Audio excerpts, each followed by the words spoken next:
Hello, these are our happy atom notes. Let's see, can I make that bigger?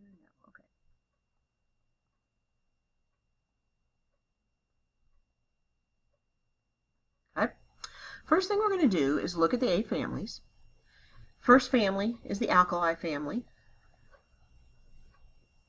Second family is the alkaline earth. Third family is, we'll just call the boron family. The fourth family is the carbon family. The fifth family is the nitrogen family. Sixth family is the chalcogens. Seventh are the halogens. And the 8th family are the noble gases. You already have those in your notes. The alkali metals. If we draw a Bohr model of the outer shell of the alkali metal, if we do lithium for instance, lithium has 1 electron on, or 2 electrons on his first shell, 1 on his second. If we do sodium, he has 2 electrons in his first shell, 8 on his second shell, and 1 on his third. So we're going to draw just the outer shell, the valence shell, a Bohr model, and we're going to put 1 electron on there. All right, then we'll do for the alkali family, would have 2 outer shell electrons, everybody in the family. Beryllium, 2 proton, or 2 in the middle, first shell, 2 in the second shell. Magnesium, 2 in the first shell, 8 in the second shell, 2 in the third shell. Calcium, 2, 8, 8, 2, so on and so forth. Boron, can you guess? 3 in the outer shell. Carbon, 4 in the outer shell. Nitrogen, 5 in the outer shell. Oxygen, 6 in the outer shell. The halogens, 7 in the outer shell. And the noble gases have 8, except for helium. Helium just has 2. Everybody else has 8. And that is as full as they're going to get.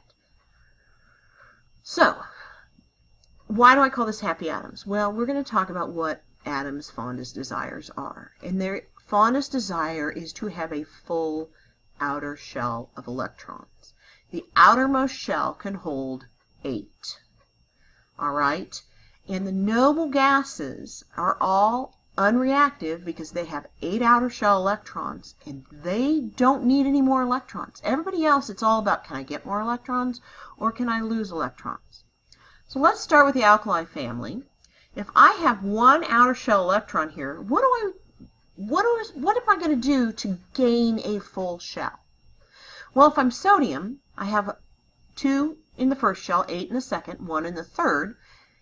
I could add 7 more, and then I would have 8 in my third shell. I could also get rid of that 1. And let me tell you, it's going to be easier to get rid of 1 than it would be to go out and collect 7 more. So sodium is going to give 1 electron away. And if he does that, he's going to have 2 in his first shell and 8 in his second shell. Full shell, just like the noble gas. That's going to make sodium happy. So in order for sodium to get happy, he's going to give up 1 electron. Giving is good. If he gives up 1 electron, he has more protons than electrons. He's a positive charge. Next family, alkali metals. They can either give up 2 electrons or they could gain 8. So we're going to write down give 2. If he gives up 2 electrons, he's going to have more protons than electrons. He's going to have a +2 charge. Everybody in that family that has 2 outer shell electrons. Third family, boron. Can you guess what he's going to do? He's going to give up 3 electrons, and that's going to give him a +3 charge. Carbon could give up 4, but he could also take 4. If he gives up 4, he's going to have a +4 charge. If he takes 4, it's going to be a -4 charge. This is why carbon's not usually part of an ionic compound, because carbon doesn't really know what he wants to do. He's half full, and sometimes being half full is better than being not full at all. Nitrogen has 5 outer shell electrons. Now it's going to be easier to take 3 than it would be to give 5. If we take 3, we're going to have 3 extra electrons, so our charge is going to be -3. The chalcogens have 6, so they're going to take 2 for a -2 charge.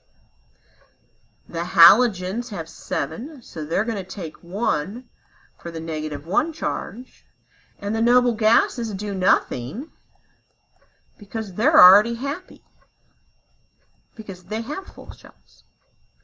Everybody else wants to be a noble gas. They all have noble gas envy, except for the noble gases because they already are. All right? Now we're going to leave this bottom one blank for now. We may come back to that later. But this is your happy atom chart. And so we may refer back to this as time goes on. Thank you.